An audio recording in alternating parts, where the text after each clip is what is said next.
In medieval Europe, the line between justice and cruelty was razor thin. The punishment for sins, betrayal, or even suspicion could be as brutal as the crime, or far worse. But what does it say about a society when pain becomes a spectacle? What lengths would rulers go to extract truth or submission? Could fear be more powerful than the sword? Today on the Black Manuscript, we enter the world of medieval torture, not just as a catalogue of cruelty, but as a mirror of the darkest aspects of human nature. Misogyny and homophobia dominate the history of torture. Devices like the breast ripper and vaginal pear were not just instruments of pain, but of moral control and punishment for perceived transgressions against a deeply patriarchal and heteronormative system. Torture wasn't just inflicted, it was glorified, even eroticized.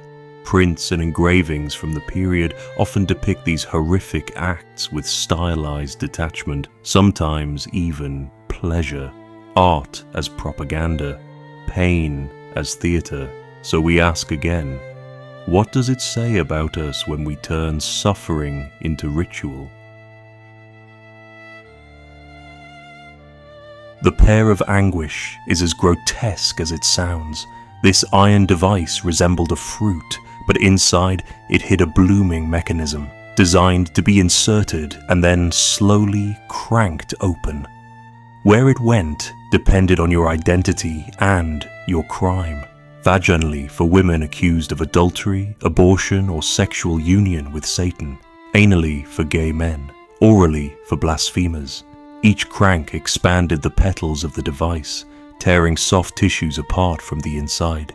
It was not only excruciating, it was symbolic. A punishment meant to corrupt the body, as the accuser claimed the soul had been corrupted.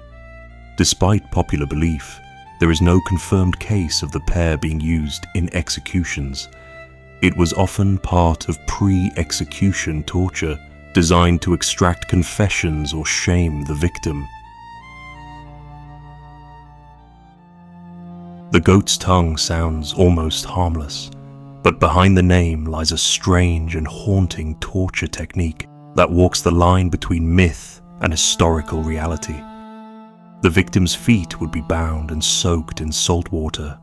A hungry, thirsty goat was then let loose, and it would begin to lick, slowly, repeatedly. The goat's rough tongue, combined with the salt, wore away the skin layer by layer. The pain was said to become unbearable, raw nerves exposed with no escape. What's most fascinating is that we're not sure if this torture was ever truly used. It appears in Tractatus de Indicis et Tortura, a 1502 legal treatise that actually warned against torture, and the method is also listed in later legal writings. Some speculate it originated even earlier, in the Roman Empire. Despite the uncertainty of its use, the goat's tongue has appeared in several torture museums, proving that even unverified stories of pain can have a long legacy. Also known as the Judas Cradle, this device fused humiliation and pain. Victims were stripped and suspended above a sharp pyramid. They were then lowered slowly, impaled by gravity, with the victim's body weight doing the work. Pain was excruciating and infection inevitable. Death was not immediate. The torment could last for hours, even days.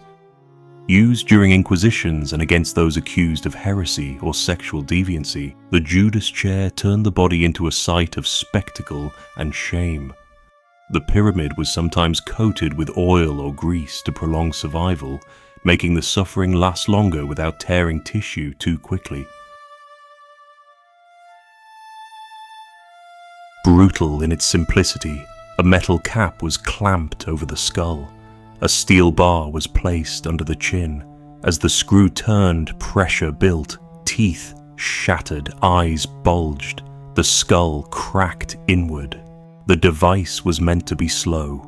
Victims were often kept conscious for most of the process, forced to feel every inch of bone collapse.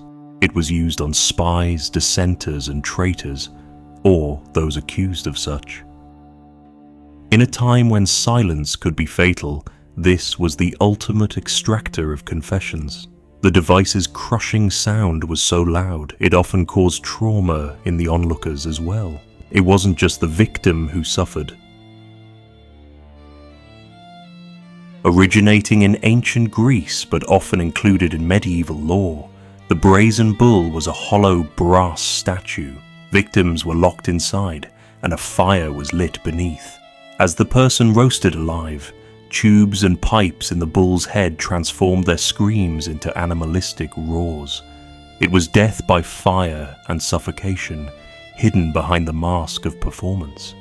Used on traitors, rebels, and those who challenged the state, the bull turned execution into theatre. Justice was not blind. It had an audience. According to legend, the bull's creator was the first to be killed in it, a cruel reward for his innovation. These devices weren't just metal and fire. They were instruments of fear, of ideology, of control. They served not only to punish, but to label, to mark someone as dangerous, deviant, or disposable. From the Pear of Anguish to the goat's tongue, every mechanism reveals a deeper truth. Torture was never just about pain, it was about power, who wielded it, who suffered under it, and what stories were told afterward to justify it. We like to think we live in more civil times, and in many ways, we do. But fear and cruelty haven't vanished. They've simply evolved. The tools may have changed, but the mechanisms of control, shame, and pain still linger in parts of our world. To remember history's darkest instruments isn't to glorify them, it's to ensure we never forget what we're capable of when power goes unchecked. Thanks for watching The Black Manuscript. Don't forget to like, comment, and subscribe, and join us next time where we continue to explore the shadows of our collective past.